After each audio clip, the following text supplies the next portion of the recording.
Hi friends, welcome to our channel. నేను మీ MPR.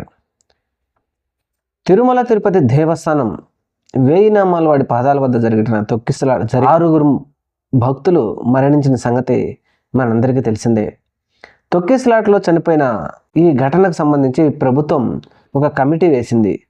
ఈ committee వేసి అక్కడ ఏం జరిగింది నిజ నిర్ధారణ వివరణలు తెలుసుకోవడం కోసం ప్రభుత్వం వేసిన కమిటీలో మరీ ముఖ్యంగా ప్రస్తుతం హైకోర్టు జడ్జిగా ఉన్న వారిని వేస్తారు అనుకొని చాలామంది ఆశపడ్డారు.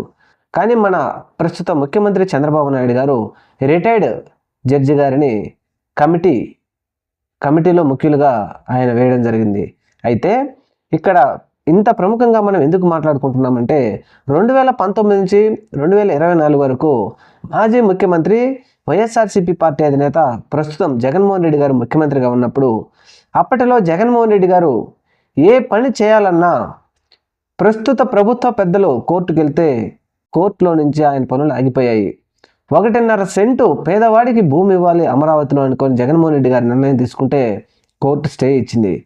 అమరావతి భూములు అమరావతి మీద కోర్టు స్టే ఇచ్చినటువంటి అప్పటి జడ్జి గారు అమరావతి ఆయన రిటైర్డ్ అయిన తర్వాత అమరావతి రైతులందరూ ఈ జడ్జి గారి మీద పూలవర్షం కురిపించారు. ఎందుకు కురిపించారు, అక్కడ ఏం జరిగింది, అక్కడ ఉన్నటువంటి జడ్జిలందరూ ఈ అమరావతి వాళ్ళకి ఏంటి సంబంధం అనేది మనం వివరాలు విప్పి ప్రజలకు చెప్పకపోయినప్పటికీ ఈ వ్యక్తిని మరి ఈ కమిటీలో మెంబర్గా ఒక కమిటీ వేస్తే అక్కడ నిజాలు బయటకు వస్తాయా? అంటే ప్రభుత్వానికి అనుకూలంగా ఇవ్వడం కోసమే వాళ్ళు పనిచేస్తారు కానీ నిజ నిజాలు అక్కడ ఏం జరిగాయి, ఎవరి వల్ల ఈ దుర్ఘటన జరిగింది అని చెప్పేసి నిజ నిజాలు వీళ్ళు బయటపెట్టే పరిస్థితి ఉంటుందా?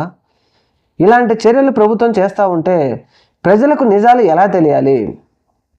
తిరుమల తిరుపతి దేవస్థానం వలన అక్కడ జరిగిన ఘటనకు బాధ్యులు ఎవరు అనేది నిజ నిజాలు ప్రజలకు తెలియచెప్పాలంటే నిష్పక్షపాతంగా విచారణ చేయవలసినటువంటి ఈ ప్రభుత్వం ఇలా నిజాలు తెలియకుండా దాచిపెట్టడం కోసం తమకు కావలసిన వారిని కమిటీలుగా వేసి ఆ కమిటీలలో వారు రాసిందే నిజమనే విధంగా ప్రజలకు తెలియచేస్తే మరి ప్రభుత్వం మీద ప్రజలకు నమ్మకం ఉంటుందా, నమ్మకం కోల్పోతుందా?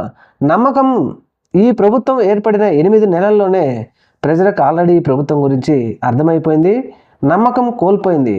మరి ఇప్పటికైనా చంద్రబాబు నాయుడు గారు మేల్కొని కనీసం ప్రజలకు న్యాయం చేయకపోయినప్పటికీ కొన్ని ఘటనలు అనుకోని వైపరీత్యాలను లేకపోతే అనుకోని పరిస్థితుల్లో ఇటువంటి ఘటనలు జరిగినప్పుడు అవి నిజ నిజాలు తేల్చి ప్రజలకు తెలియచేస్తే మంచిది. కానీ అలా కాకుండా వీటిని కూడా రాజకీయ కోణంలో ఆలోచించి తొక్కిపట్టే ప్రయత్నం చేస్తే ఇది ఎంతవరకు సమంజసం అనేది ప్రభుత్వ పెద్దలు ఆలోచించాలి. ఇది ముమ్మాటికి పొరపాటే అని చెప్పేసి విశ్లేషకులు మేధావులు మరి ఇప్పటికే అనుమానం వ్యక్తం చేస్తూ ఉన్నారు. చూడాలి మరి ఈ కమిటీ ఈ 6 మరణం మీద ఎటువంటి నివేదిక ఇస్తుందో ప్రభుత్వానికి రాబోయే రోజుల్లో చూడాలి. Thank you. మన ఛానల్ని తప్పకుండా సబ్స్క్రైబ్ చేయండి. నమస్తే.